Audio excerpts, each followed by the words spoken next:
just want to make a short one about how, I think the thing about YouTube is how these, whatever the subject might be, if it's religion or feminism or MGTOW or, whatever you want to pick, when you're younger and you have thoughts independently, obviously a lot of people think they're the first ones that have heard of it, and it's kind of, how the one video so life is just replicating itself, how in most cases 1 billion other people have had those thoughts before you, but it's not that they thought of it first, it's that they existed first, so it's impossible. But and how there's a phrase, either you die a hero or live long enough to see yourself become the villain. And I think a lot of people with these parallel lives, they but when they're an adult, they resent,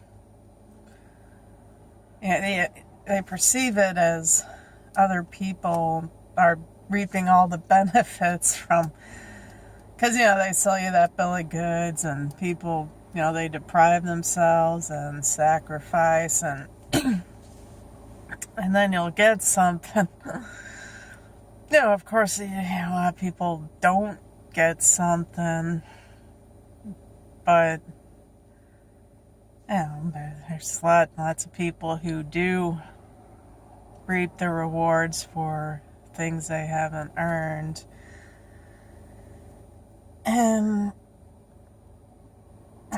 everything leads to everything. I was watching Under the Stars, and he talks about the, how do you pronounce it, Galilean dialect, where you, create both sides, or, I was just thinking about that. It's like, oh, sure you were. It's like, no, I even have my notes, because you have all these people, and a lot of them, they want to be the hero, and they want to be appreciated, and that's not either through fakery or like they say with the firefighters that start a fire, and it's like they want to, the opportunity hasn't presented themselves, so, they're going to be a go-getter and take the initiative. And I think that's a lot of people, they fantasize about their house being broken into so they can save the day, or, being a war hero and save the day, or there's a robbery and they save the day, but it never happens. And everything just bugged me, because no matter what your predicament is in life, there's always somebody that would envy you, and always someone that you envy. And it could be kids in high school, and it's like, oh, if only I just didn't have acne, all my problems would be solved. Or if I just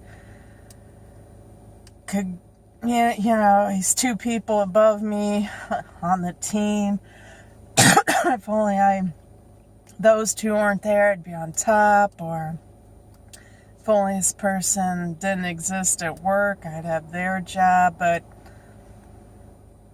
now their person, they just have a different set of problems. And with charities, they were just talking. See, there's so many topics that it comes off as being just ridiculous and disjointed. That's why I don't really like doing videos anymore. Can't stick to a topic.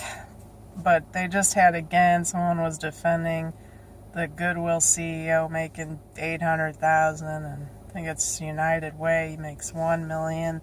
They're like, oh, but they're still charities, so that's why I've always thought about charities. It's just another, not only do you pay taxes to pay for the schools and the relief and everything else, now they want your expendable income on top of that. What, they make it as little as possible, but they want that too. And then it goes to the board of directors, and God only knows how much they skim off the top. But they always say people are more, I guess it's compassion fatigue. It feels better just to give to a charity, but if you saw an actual person, people are stepping over homeless, it's overwhelming, but then they can feel like they've done something. And what always got me was, I was young and they'd say, oh, poor people, and we gotta help. I'm like, but what? They just categorize people. It's like, okay, you're poor and you're rich, and rich people, then they can ease their conscience a little and feel good because they gave a fundraiser, a fancy dinner, a fun event. And then it's like, oh, well, it's for charity, so it's actually not self-indulgent. And the poor people, the thing I always thought, though, they probably don't want charity. They hate you for it. They want to be rich. They want to not be dependent on you. And that's the same with everything. People don't want to be the one that has to be the helpless save me person. They want to be the the one that everyone looks up to. And so everyone's just living out their own narrative.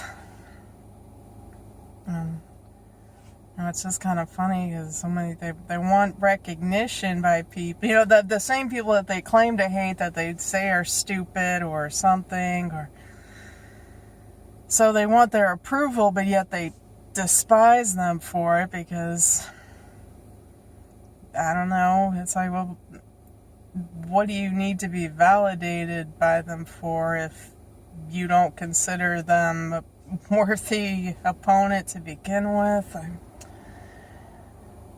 Because there's always going to be someone better. One person that could be living the high-o life over here, because they just happen to be born in that circumstance, could be a complete and utter loser somewhere else. It just happened to work in their favor, and it could just as easily not work in your failures. That's what people don't want to acknowledge. So, anyway, I just thought I would go on a little ramble because I never got that whole